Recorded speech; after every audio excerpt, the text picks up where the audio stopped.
Good morning, everyone. It's snowy and getting colder here in southern Alberta. We're feeding cows right now, just until our alfalfa fields can freeze down good, so we know that it's safe to turn them in. So we're doing a little bit of feeding right now.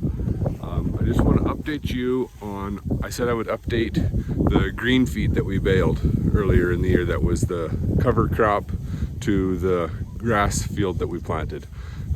We baled it, and as I was baling, I didn't have any worries about moisture readings. Kept testing bales, would read anywhere from 8% to 17% was the absolute highest we'd ever get on the in-cab moisture meter and the probe.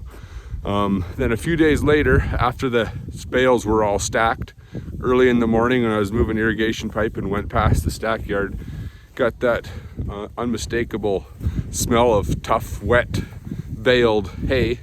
And so got real nervous, got the moisture probe out. This is 5-6 days later after it's been baled, and started testing bales, and all of a sudden we got bales that are reading 20, 25, 28, 35% moisture. So we got pretty worried that maybe they were going to heat up. We just kind of kept monitoring them, checking their temperature. Most of the time they never got above 95 degrees. Had one or two bales that got to 101. But after 2 or 3 weeks, the temperature never rose. But just wanted to show you here what this stuff turned out like. And there wasn't just the odd bale that was 20 or 25% or higher. It was every bale in the stack. But I'm going to show you what it looks like. So if you ever have any stuff that gets super high moisture readings, you maybe don't have to be too worried. Maybe depending on the climate you live in, it might be cause for concern, or if it gets put in a building where it can't breathe well. We stack all our bales end to end in big long singular rows.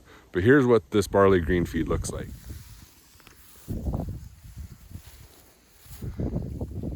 They're worried about mold or going real black or real dark. Right now you can't tell at all. When you got sitting at the bale, looking at the end of a bale, you can see it's kind of gone a little bit of a caramel color, and doesn't seem to bother the cows, and if anything they probably like it a little bit more. Chop it as fine as we can so that they'll eat it a little better. Right now it is chopped on top of grass hay. Not a lot of barley content in it. We cut it a bit early because we had other crops that were coming on, needing to be done, and we were wanting to get water back on this field and make sure the grass wasn't having to compete too much with the growing barley that was there. But maybe we got pretty lucky, and maybe, well, I guess we didn't we got very lucky that it turned out as good as it did.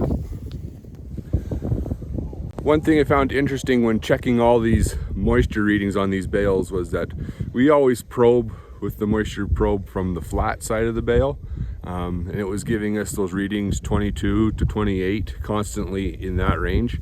And then we found if you probe from the arch side, the round side of the bale, that you would easily get moisture readings that were 10 or 15% higher. I've had guys tell me that he bales his all his alfalfa up to 18 to 20% pretty regular and never has any issues, and that's probably the case. And he always probably probes from the round side of the bale is what he told me.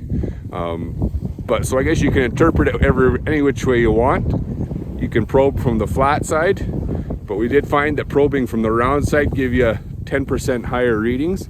But that's okay too. If you do that and you're 18 to 20%, you know you're probably really only at maybe 12 to 15. So that's just a couple things we learned this year with this stuff. Don't know why all of a sudden that it turned out giving wet readings when the probe at baling type and the in-cab moisture meter was never giving any indication that it was ever wet, unless it was we had just a bit of some dew those nights. But the feed turned out good, and the cows don't seem to mind.